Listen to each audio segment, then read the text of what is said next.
시청 전 구독과 좋아요는 더 좋은 영상을 만드는 데 큰 힘이 됩니다. 저는 김태환입니다. 39살의 건축가로 강남 한복판에 있는 대형 건축사무소에서 팀장으로 일하고 있어요. 사람들은 제 삶을 보며 부러워합니다. 아름다운 아내와 자상한 어머니, 그리고 안정적인 직업까지. 겉으로 보기에는 정말 완벽한 삶이었거든요. 아내 한수진은 강남에서 가장 핫한 필라테스 강사였습니다. 연예인들과 재벌가, 부인들이 줄을 서서 수업을 받으러 올 정도로 유명했어요. 수진의 우아한 몸매와 세련된 말솜씨는 정말 매력적이었습니다. 여보, 오늘도 늦게 들어왔네요. 퇴근 후 집에 돌아오면 수진이 항상 밝게 맞이해줬어요. 완벽하게 정리된 집안과 은은한 향초 냄새, 그리고 수진의 따뜻한 미소. 모든 것이 그림 같았습니다. 오늘 하루 어땠어? 바쁘긴 했지만 보람찬 하루였어요. 새로운 회원이 많이 늘어서 기분이 좋아요. 수진은 항상 자신의 일에 대해 자랑스럽게 이야기했어요. 저도 아내의 성공을 진심으로 응원했습니다. 어머니 최순자는 저희 부부와 한 아파트 단지 내 다른 동에 살고 계셨어요. 아버지를 일찍 여의고 혼자 저를 키워주신 어머니는 제게 세상에서 가장 소중한 분이었습니다. 태환아, 수진이가 정말 예쁘다.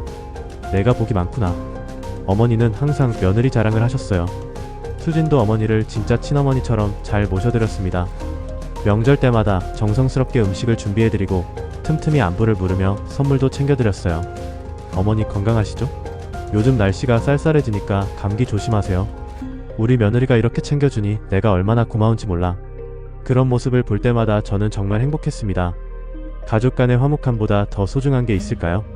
최근 몇 개월간 수진의 사업이 급성장하고 있었어요. 스튜디오를 확장하고 새로운 강사들을 채용했습니다. 고급 장비들도 들여놓고 인테리어도 완전히 새롭게 바꿨어요. 여보, 축하해요. 정말 대단해요. 고마워요. 사실 좋은 분을 만나서 투자를 받게 됐거든요. 투자요? 네, 진 회장님이라는 분이신데 사업 안목이 정말 뛰어나세요. 제 비전을 알아봐 주셨어요. 저는 아내의 성공이 자랑스러웠습니다. 수진이 이렇게 인정받는다는 건 남편으로서 기쁜 일이었거든요. 하지만 그 무렵부터 미묘한 변화들이 시작됐어요. 수진이 예전보다 늦게 들어오는 날이 많아졌습니다. 오늘도 늦었네요. 미팅이 길어져서요. 새로운 사업 계획을 논의하다 보니 시간 가는 줄 몰랐어요. 수진의 설명은 늘 그럴듯했어요. 하지만 뭔가 예전과는 다른 느낌이 들었습니다.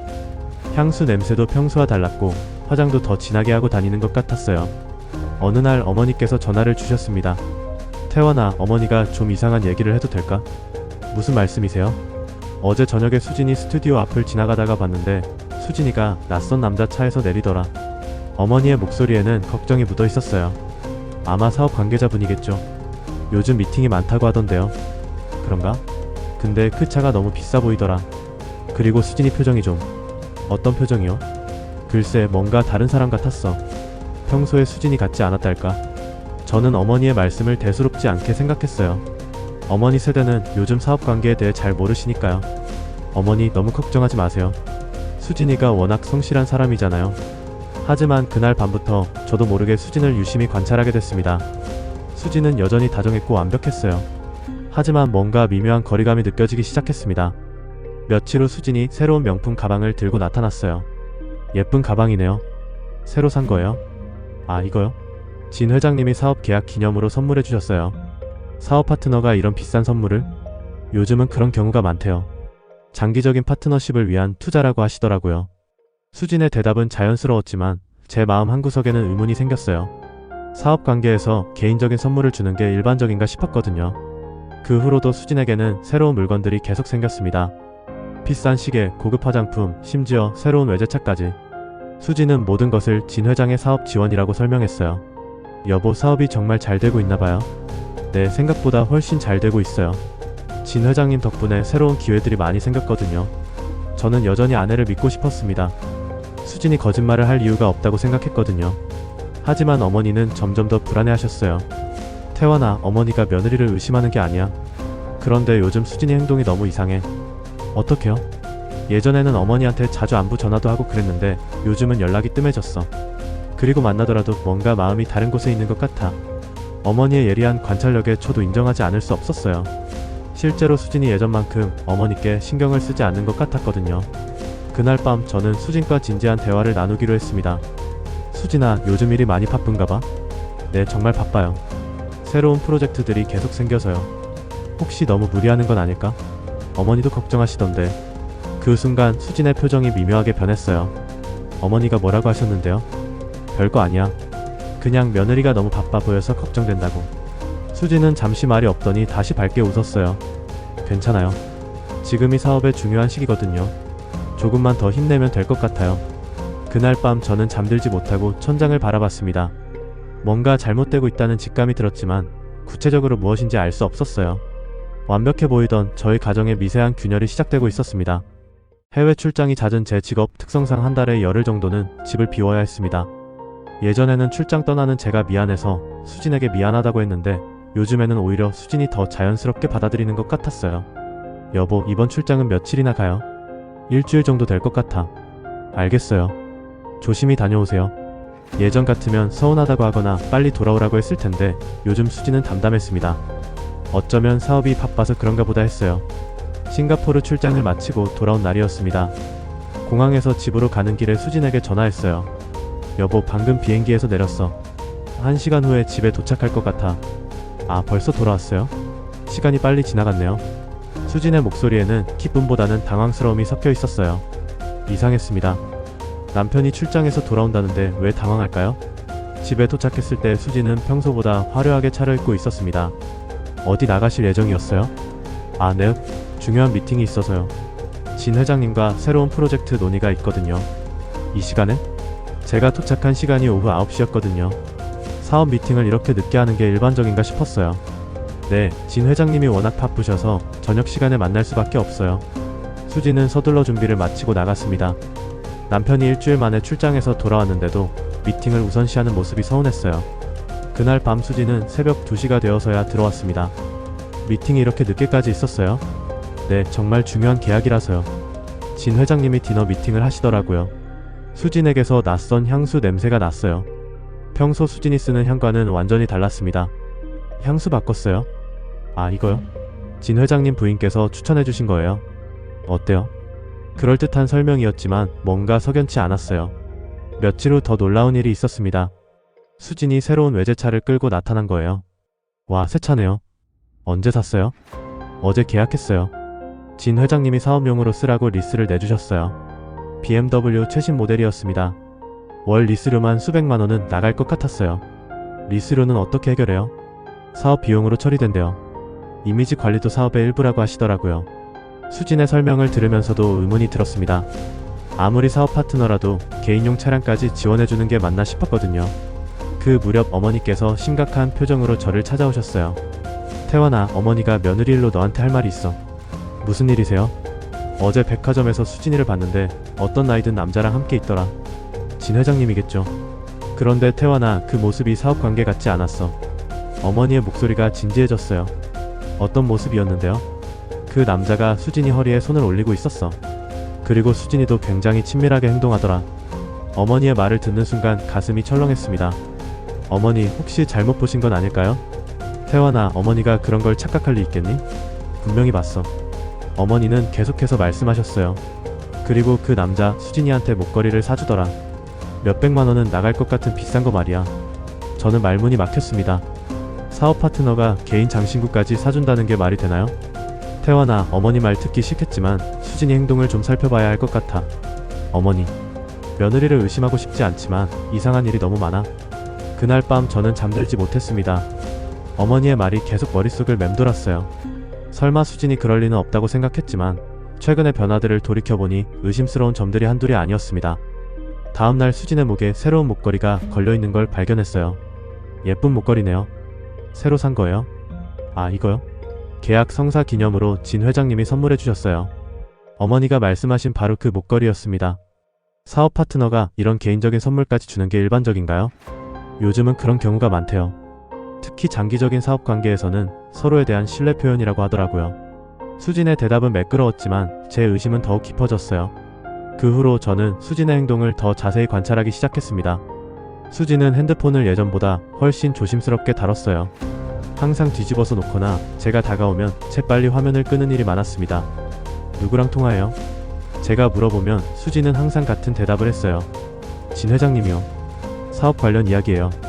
하지만 수진이 통화할 때의 목소리는 사업 상대와 나누는 대화 같지 않았어요. 훨씬 부드럽고 친밀했습니다.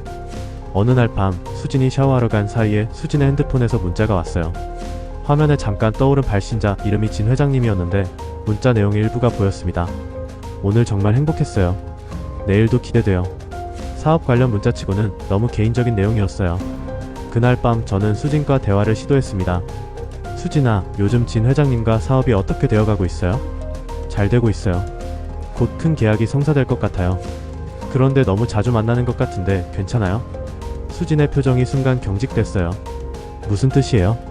아니, 그냥 혹시 너무 무리하는 건 아닌가 해서요. 괜찮아요. 지금이 중요한 시기거든요. 수진은 더 이상 대화를 이어가려 하지 않았어요. 며칠 후 어머니께서 또다시 전화를 주셨습니다. 태환아, 어머니가 또 수진이를 봤어. 어디서요? 호텔에서. 그 남자랑 함께 들어가는 걸 봤어.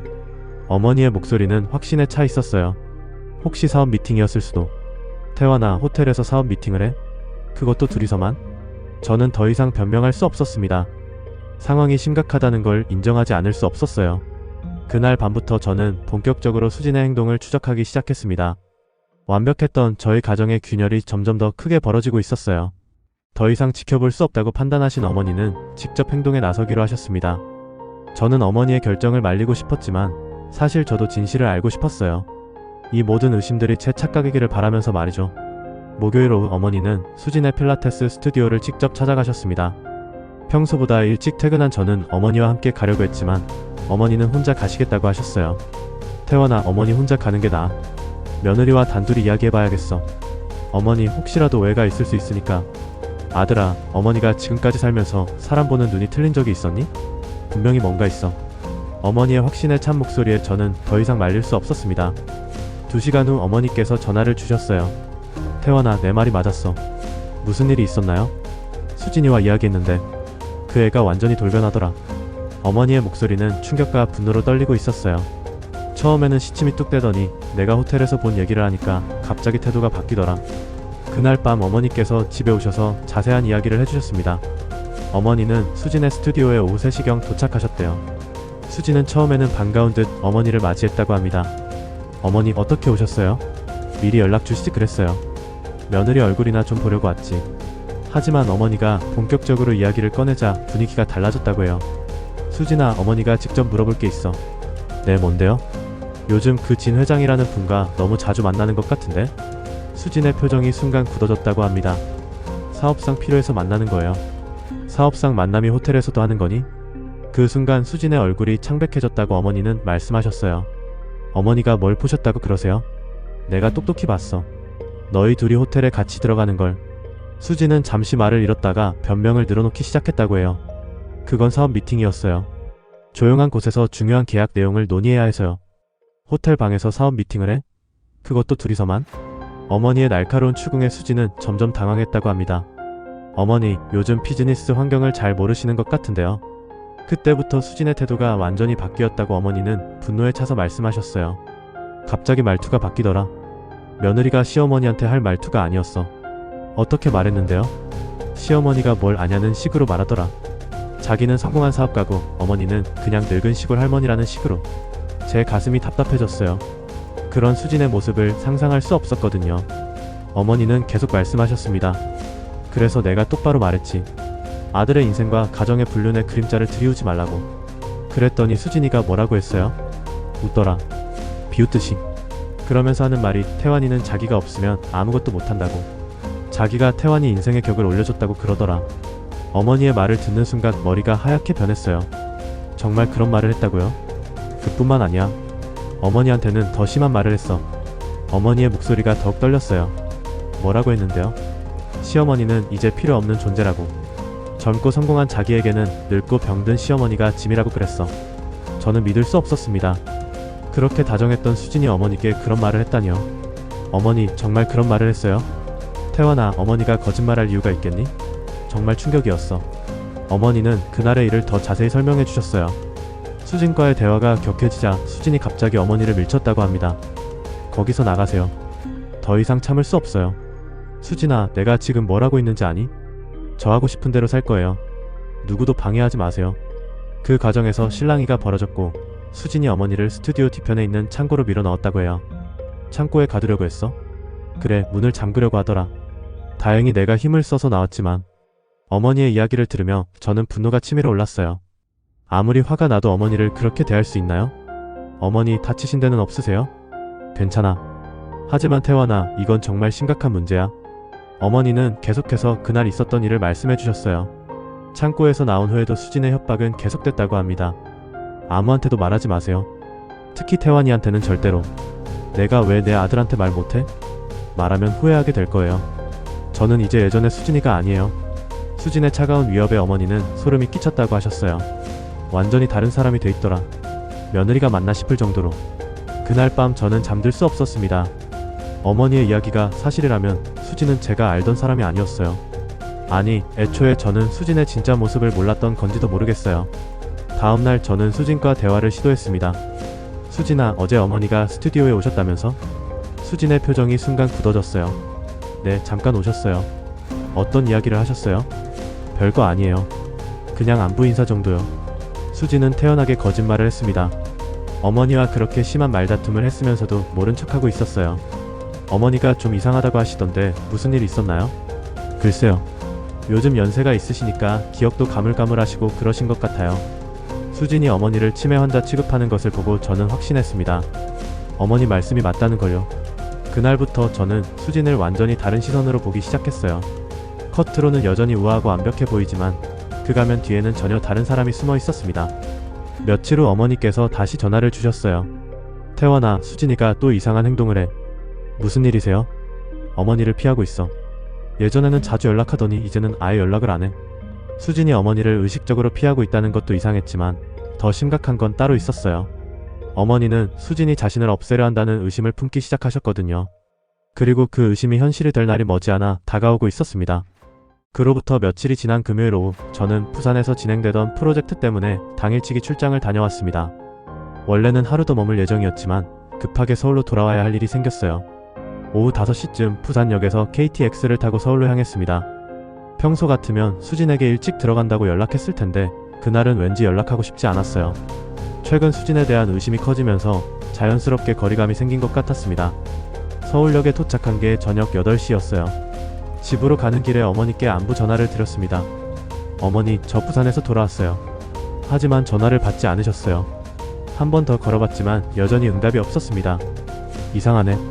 어머니가 전화를 안 받으시다니. 평소 어머니는 제 전화를 놓치시는 일이 거의 없었거든요. 혹시 외출하셨나 싶어서 집 전화로도 걸어봤지만 역시 받지 않으셨어요. 불안한 마음에 어머니 집으로 향했습니다. 문을 두드려봤지만 아무 응답이 없었어요.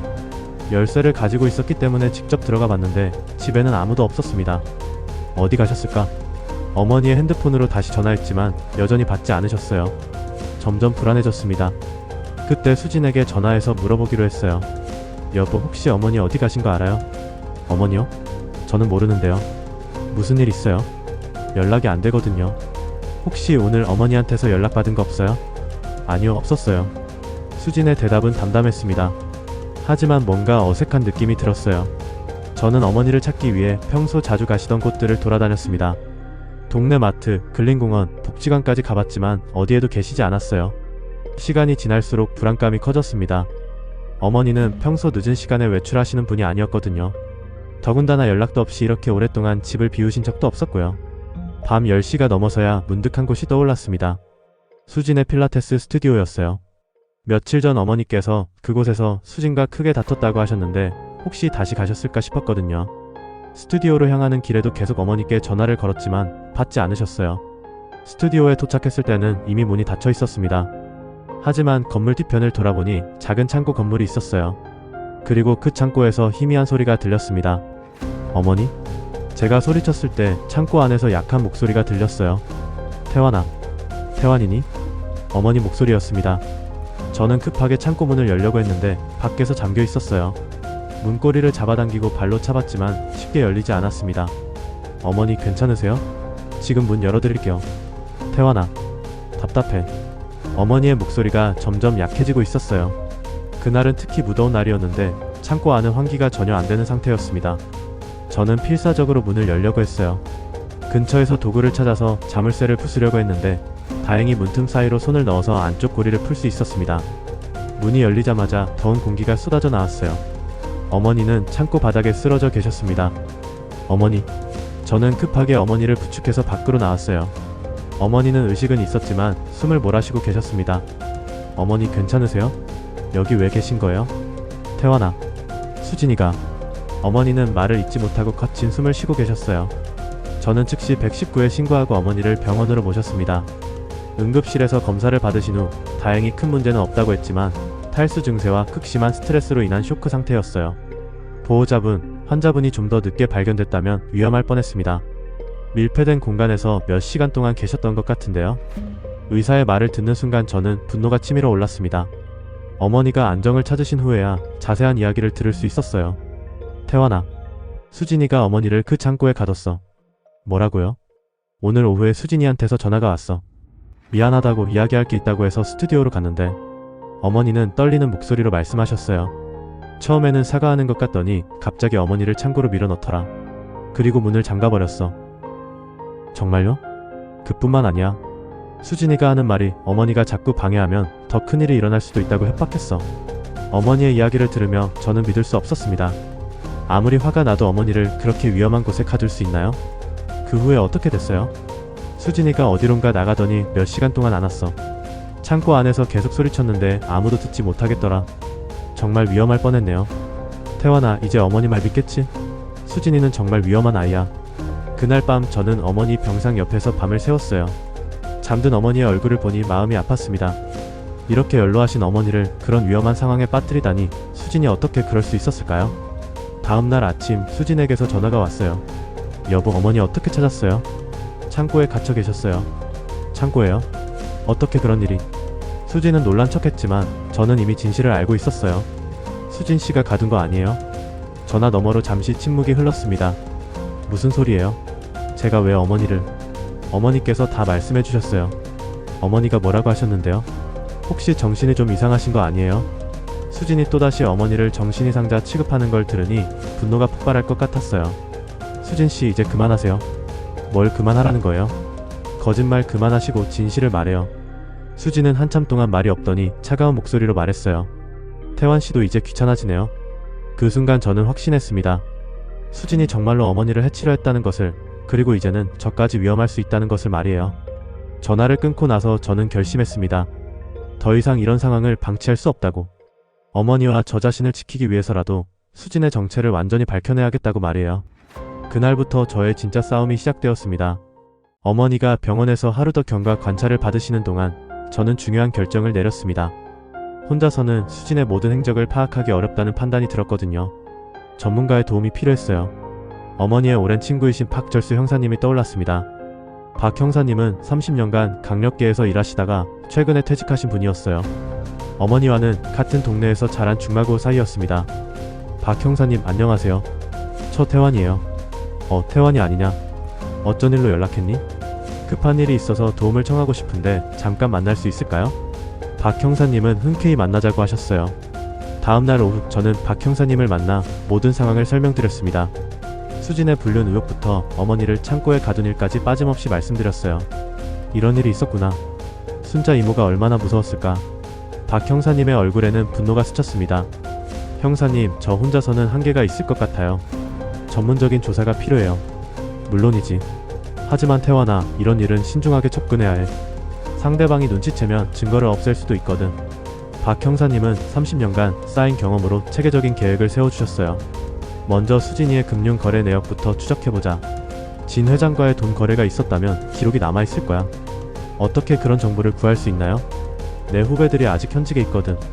정당한 사유가 있으면 조사가 가능해. 박 형사님은 또 다른 방법도 제시해주셨어요. 그리고 수진이의 SNS 활동도 면밀히 분석해봐야 해. 요즘 사람들은 SNS에 모든 걸 올리거든. 저는 그동안 수진의 SNS를 자세히 보지 않았던 걸 후회했어요. 스마트폰 사용 기록이나 위치 정보도 중요한 단서가 될 수 있어.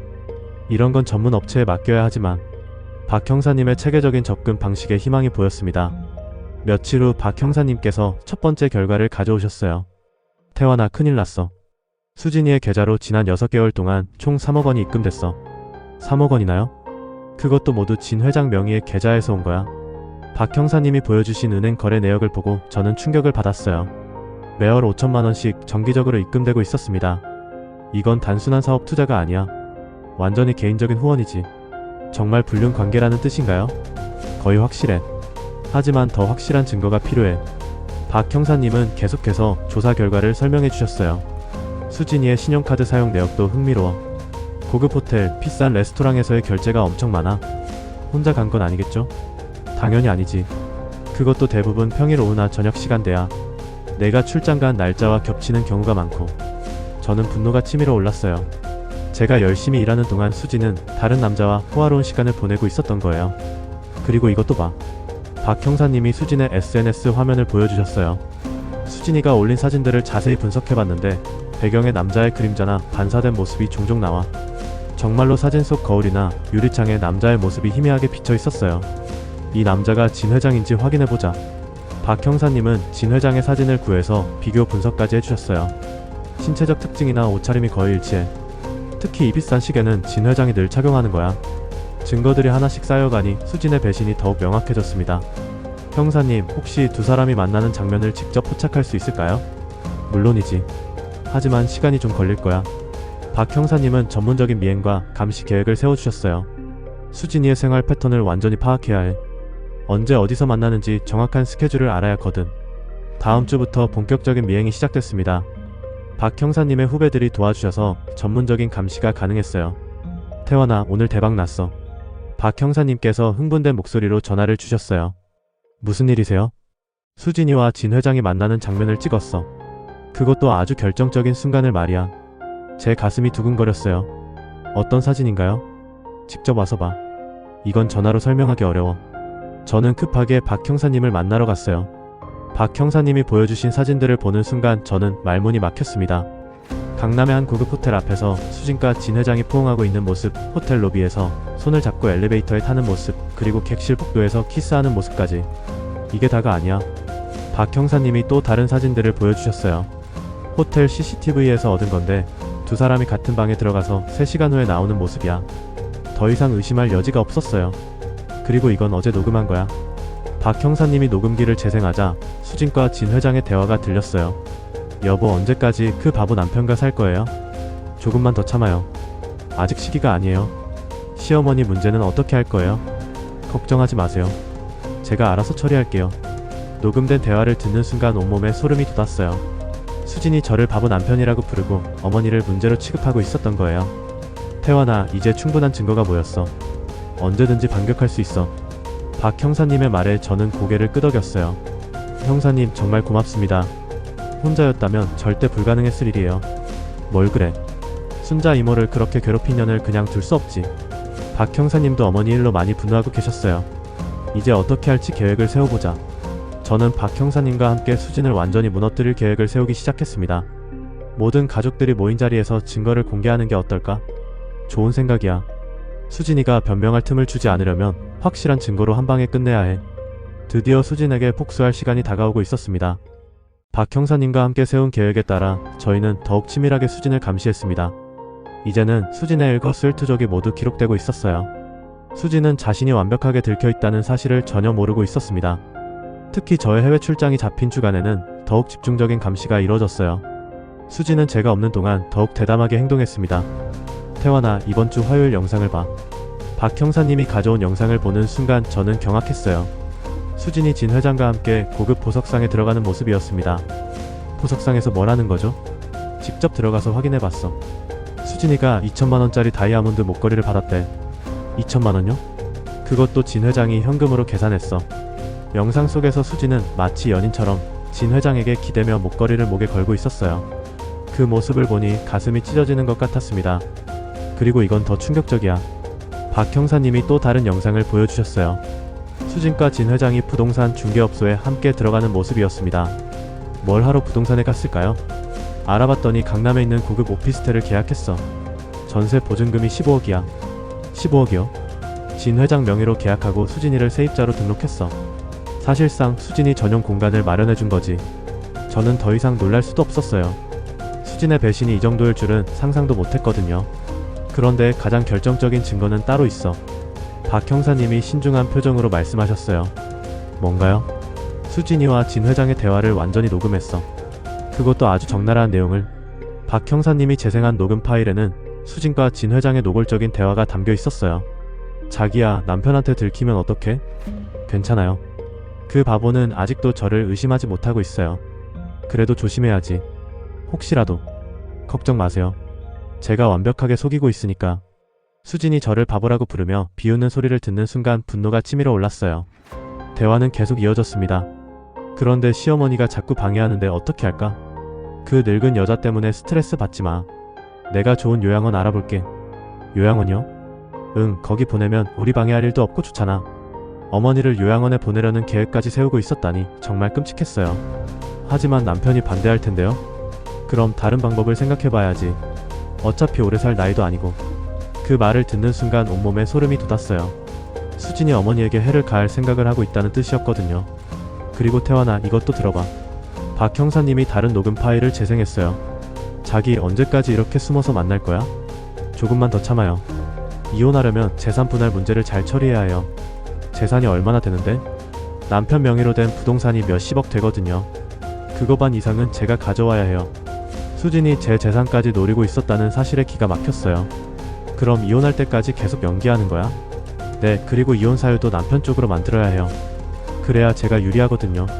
어떻게? 남편이 바람 피우는 것처럼 조작하면 돼요. 요즘은 그런 업체들이 많으니까. 저는 믿을 수 없었습니다. 수진이 저를 바람둥이로 조작해서 이혼하려는 계획까지 세우고 있었던 거예요. 박 형사님은 더 많은 증거들을 보여주셨어요. 그리고 이건 수진이의 검색 기록이야. 컴퓨터 화면에는 수진의 인터넷 검색 기록이 나와 있었어요. 남편 바람 증거 조작, 이혼 시 재산 분할, 시어머니 요양원 강제 입원 같은 검색어들이 가득했습니다. 정말 치밀하게 계획하고 있었구나. 그뿐만 아니야. 이것도 봐. 수진이 진 회장에게 보낸 문자 메시지들도 복원되어 있었어요. 오빠, 빨리 모든 걸 정리하고 싶어요. 그 집에서 더 이상 연기하기 힘들어요. 시어머니가 자꾸 의심하고 있어요. 빨리 처리해야 할 것 같아요. 남편은 아직도 아무것도 모르고 있어요. 정말 한심해요. 문자 하나하나를 읽을 때마다 가슴이 메어왔어요. 태환아, 이제 충분하지? 박 형사님이 심각한 표정으로 물어보셨어요. 네, 더 이상 필요 없을 것 같아요. 그럼 언제 실행할까? 저는 잠시 생각해봤어요. 언제가 가장 효과적일까요? 이번 주말에 가족 모임이 있어요. 수진이 부모님과 제 어머니까지 모두 모이는 자리거든요. 완벽하네. 모든 사람 앞에서 진실을 공개하는 거야. 박 형사님도 동의하셨어요. 하지만 수진이가 변명하거나 도망칠 수도 있잖아요. 그럴 가능성도 있지. 그래서 더욱 확실한 증거로 한 방에 끝내야 해. 저희는 완벽한 계획을 세웠습니다. 가족 모임 당일에 모든 증거를 순서대로 공개해서 수진이 변명할 틈을 주지 않기로 했어요. 태환아, 각오는 됐지? 네, 이제 더 이상 참을 수 없어요. 마지막으로 박 형사님이 당부의 말씀을 해주셨어요. 한 가지 주의할 게 있어. 수진이가 극단적인 선택을 할 수도 있거든. 무슨 말씀이세요? 이런 상황에 몰리면 사람이 어떤 행동을 할지 몰라. 특히 수진이처럼 계산적인 사람은 더 위험할 수 있어. 박 형사님의 경고가 무겁게 다가왔어요. 그래서 증거를 공개할 때도 안전을 최우선으로 생각해야 해. 혹시라도 위험한 상황이 되면 즉시 신고하고. 알겠습니다. 그 주 내내 저는 긴장 상태가 지속됐어요. 수진은 여전히 평소와 다름없이 행동했지만 저는 이미 모든 걸 알고 있었거든요. 여보, 무슨 일 있어요? 요즘 표정이 안 좋은 것 같은데. 수진이 걱정스러운 표정으로 물어볼 때마다 연기하기가 힘들었어요. 아니야, 그냥 일 때문에 스트레스 받고 있어. 너무 무리하지 마세요. 건강이 최우선이잖아요. 지금 생각해보면 수진의 그 말들도 모두 거짓 연기였겠죠. 드디어 결전의 날이 다가왔습니다. 모든 준비가 완료된 상태에서 저는 수진의 가면을 완전히 벗겨낼 준비를 마쳤어요. 토요일 오후 저는 평소와 다름없이 가족 모임을 위한 준비를 했습니다. 수진의 부모님과 제 어머니가 함께하는 저녁 식사였어요. 하지만 이번만큼은 완전히 다른 의미였습니다. 여보, 오늘 메뉴는 뭘로 할까요? 당신이 좋아하는 대로 해요. 그럼 한정식으로 준비할게요. 어머니가 좋아하시는 갈비찜도 하고. 수진은 정성스럽게 요리를 준비했어요. 마지막까지 완벽한 며느리 연기를 하는 모습이 더욱 끔찍했습니다. 식사가 시작되자 모두들 즐거운 대화를 나누었습니다. 수진아, 사업은 어때? 요즘 잘 되고 있다면서? 어머니께서 수진에게 물어보셨어요. 네, 어머니. 좋은 분들의 도움으로 많이 성장하고 있어요. 그 진 회장님 말이지? 정말 고마운 분이구나. 네, 정말 많은 도움을 받고 있어요.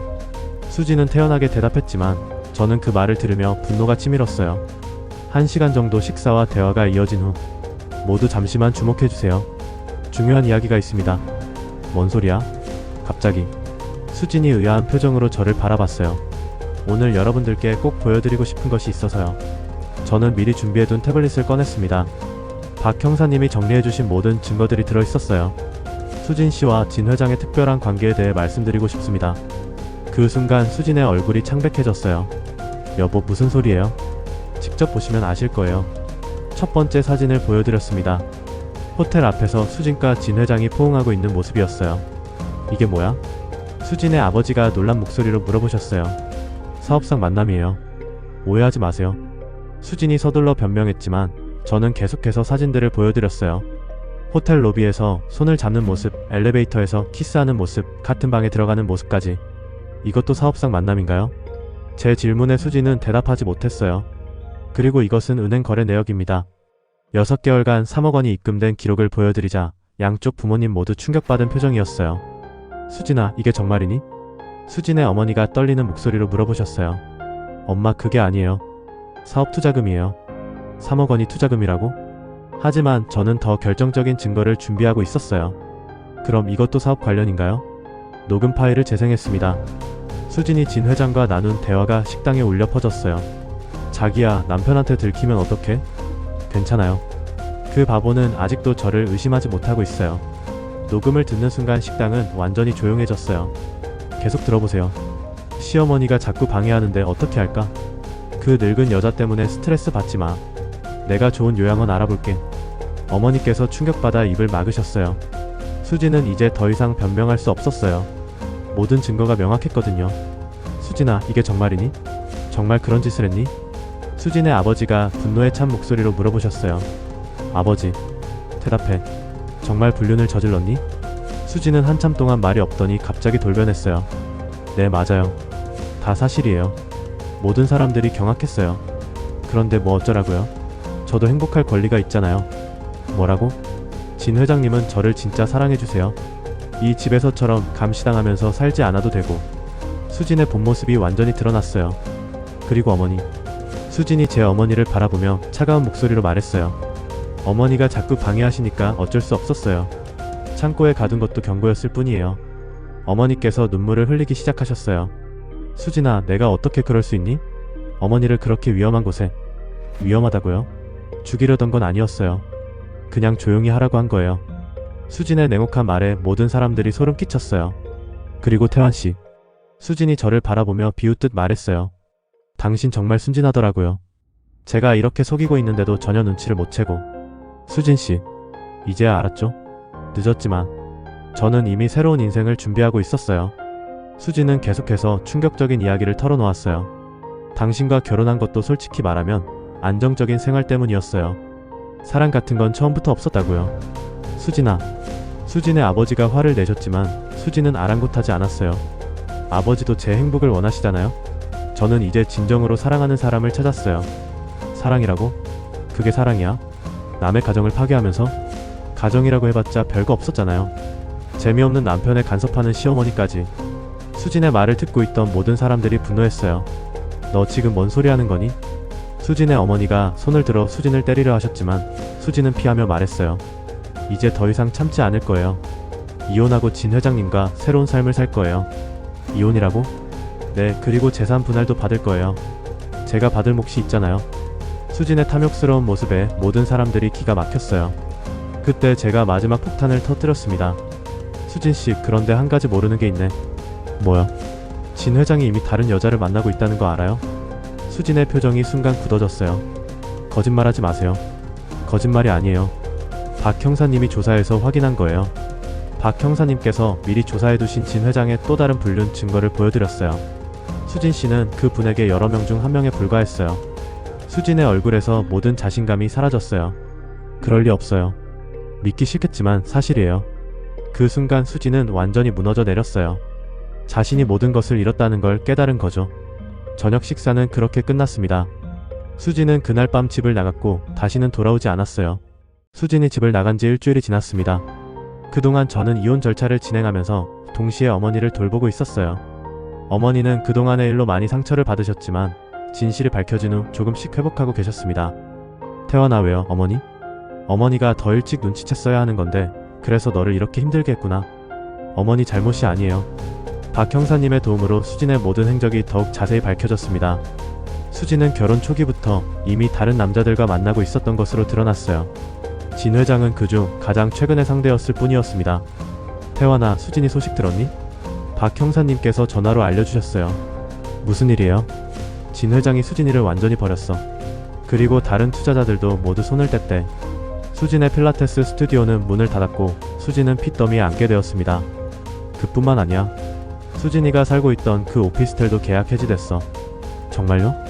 진 회장이 모든 지원을 중단했거든. 수진이는 지금 갈 곳이 없는 상태야. 수진의 몰락은 생각보다 빨랐어요. 모든 것이 거짓으로 쌓여있던 삶이었으니까요. 며칠 후 수진의 어머니께서 저에게 연락을 주셨습니다. 태환아, 우리 딸이 정말 못된 짓을 했구나. 사실 우리도 수진이가 이상하다고 생각했었어. 하지만 설마 그럴 줄은 몰랐지.